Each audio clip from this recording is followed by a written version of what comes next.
Hi friends, welcome to my channel. నేను ఈరోజు వచ్చేసి డేట్స్తో బనానా మిల్క్ షేక్ చూపిస్తున్నానండి. చాలా సింపుల్ వేలో చూపిస్తున్నాను నాకు తెలిసినట్టు. ఇంకా చాలామందికి బ్లాగ్ పెడితే బోర్ కొడుతుందని చెప్తా ఉన్నారు. అందుకే ఈ మధ్యలో నేను రెసిపీస్ చేయాలనేసి డిసైడ్ అయ్యాను. అందుకే నేను రెసిపీస్ షేర్ చేస్తూ ఉన్నాను నాకు వచ్చినవి. దీనికి కావాల్సినవి కొన్ని డేట్స్ ఇలా విత్తనాలు తీసి పెట్టుకున్నాను, అలాగే 2 బనానాలు, ఇంకా షుగరు, కాచి చల్లార్చిన పాలు తీసుకున్నాను. ఇందులోకి పచ్చి పాలు అయినా పర్లేదు అండి, మీరు ఎలా కావాలంటే అలా తీసుకోవచ్చు. ప్రస్తుతం నేను తీసుకున్న ఐటమ్స్ వచ్చేసి ఇవి అండి. ఫస్ట్గా నేను డేట్స్ని వచ్చేసి ఇలా మిక్సీ జార్లోకి తీసుకున్నాను పేస్ట్ లాగా చేసుకోవడానికి. మనం నార్మల్గా చేసుకునే బనానా మిల్క్ షేక్కి దీనికి కొంచెం తేడా ఉంటుంది. ఇంకా టేస్ట్ చాలా బాగుంటుంది అండి. డేట్స్ వేసుకుంటే బలం, ఇంకా టేస్ట్ కూడా బాగుంటుంది. మరీ ఎక్కువగా తింటే కూడా డేట్స్ హీట్ అవుతాయండి సమ్మర్లో. ఇందులో కొన్ని పాలు పోసి మిక్సీ పడుతున్నాను. చూసారా, ఇలా మిక్సీ పట్టి రెడీ చేసి పెట్టుకున్నాను. ఇప్పుడు ఇందులో నేను బనానాస్ యాడ్ చేస్తున్నాను. నా దగ్గర జ్యూస్ పట్టే జారు ప్రత్యేకించి లేదు అండి, అందు గురించి నేను ఈ జ్యూస్ జార్లోనే మిక్సీ పడుతున్నాను.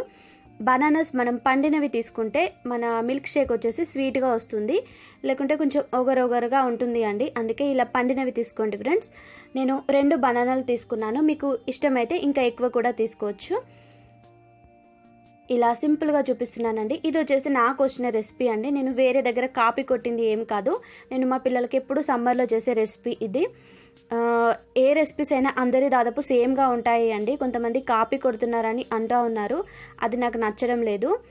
అందుకే నేను సింపుల్గా నాకు వచ్చినవి చూపిస్తున్నాను. ఇలా మిక్సీ పట్టుకున్న తర్వాత ఇప్పుడు నేను ఒక గ్లాస్లోకి సర్వ్ చేసుకున్నాను. ఇలా సర్వ్ చేసిన తర్వాత నా దగ్గర హర్షీస్ సిరప్ ఉంది అండి. దీనిపైన ఇలా కొంచెం కలర్ఫుల్గా కనిపించడానికి గార్నిష్ చేశాను నాకు వచ్చినట్టు.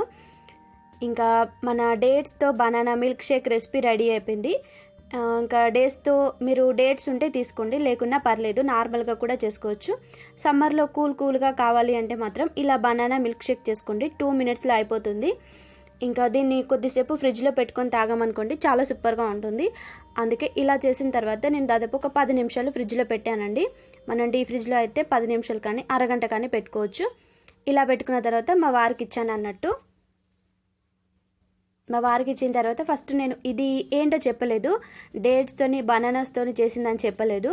మా వారు బనానాస్ ఐటమ్స్ చాలా తక్కువగా తింటారు, జ్యూస్ అయినా కూడా చాలా తక్కువగా తాగుతారు. అందుకే కొంచెం హెవీ